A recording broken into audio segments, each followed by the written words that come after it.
చేశారు, పోలీసులతో మిమ్మల్ని అంత కట్టడి చేశారు. వాళ్ళేమో మీ పోలీసులే లేరు, వదిలేశారు అని అంటారు. ఇది కేసు పెట్టారు కర్ణాటకలో. ఏ విధంగా చూడాలి? మా మీద నలుగురు వచ్చి పోలీసు వాళ్ళు ఆ పక్క ఇద్దరు ఈ పక్క ఇద్దరు కూర్చున్నారు. మేమేం భయపడేది లేదు, కేసులకు భయపడాల్సిన అవసరమే లేదు. మీరు ఎన్ని కేసులు పెట్టుకున్నా భయపడాల్సిన అవసరం లేదు. మా కరుణాకర్ రెడ్డి గారు అసలే భయపడరు. మీరంతా భయపడాల్సిందే. కేసులకు భయపడేది మీ కూటమి ప్రభుత్వం. మేమైతే ఎప్పటికీ భయపడము. ఆవులు చనిపోయినాయని మీ శ్యామలరావే ఒప్పుకొని చెప్పినారు, బిఎన్ నాయుడు గారు క్షమాపణ చెప్పినారు. మళ్ళీ ఇప్పుడు తిరగడమే, తిప్పి వేయడమేంది? మీరు భయపడే కదా, మీ కూటమి ప్రభుత్వం భయపడేసే కదా 100 మంది దాకా పోలీసు వాళ్ళు ఎస్కాట్ పెట్టినారు, మా మీద పెట్టినారు. మేము 1:30కు మమ్మల్ని వదిలినారు. 1:30కు వదిలితే కూడా వదలకూడదామను అని అంటూ ఉన్నారు. మీరు నన్ను భయపడ్డానికే కదా మీరు ఇట్లా చేస్తూ ఉంటారు.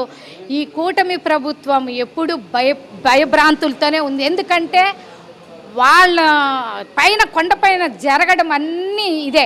చెప్పులు వేసుకొని తిరగడమేంది, బిర్యానీలు తినడమేంది, మద్యము ఏరులై పారుతా ఉందంట, కొండపైన ఏరులై పారడమేంది.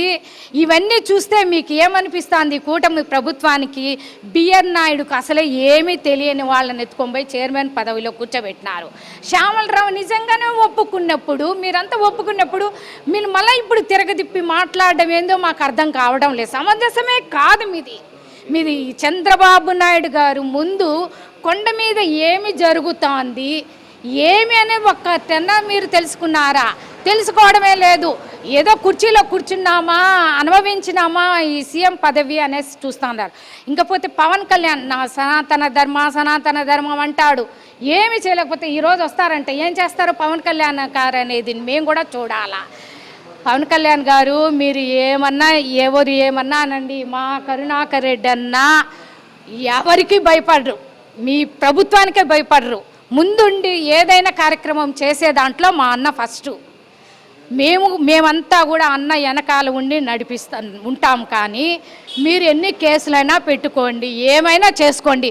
మేడం రోజా మేడం, ఈవెన్ మేడం మంత్రి గురించి ఆల్కహాల్ తాగి మాట్లాడింది అంటున్నారు. మీకు సిగ్గుచేటు లేదా అని మేము అడుగుతా ఉన్నాం. ఒక మంత్రి రోజా మేడం గురించి మాట్లాడడం కూడా ఒక సిగ్గుచేటు కాకుండా ఆ మేడం కొండపైన దర్శనం చేసుకొని ఇంటికి ఇక్కడ కరుణాకర్ రెడ్డి అన్న ఇంటికి వచ్చింది. ఆల్కహాల్ తాగింది, మాట్లాడింది అనడము ఏమైనా సమంజసమా? ఏమి ఇంత కూటమి ప్రభుత్వానికి ఏమన్నా మెంటల్ వచ్చిందా? ఏం మాట్లాడుతూ ఉండారు? ఏమీ లేదు.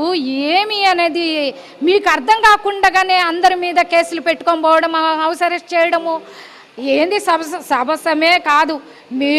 మీరు మాత్రము ఈసారి జగనన్న వస్తే మాత్రం మేము కూడా తేల్చుకోవాలని మేము కూడా ఉండాం. మీ అందరి మీద మాకు కూడా కక్ష ఉంది. ఆ కక్షను కూడా మేము కూడా తీర్చుకుంటాం.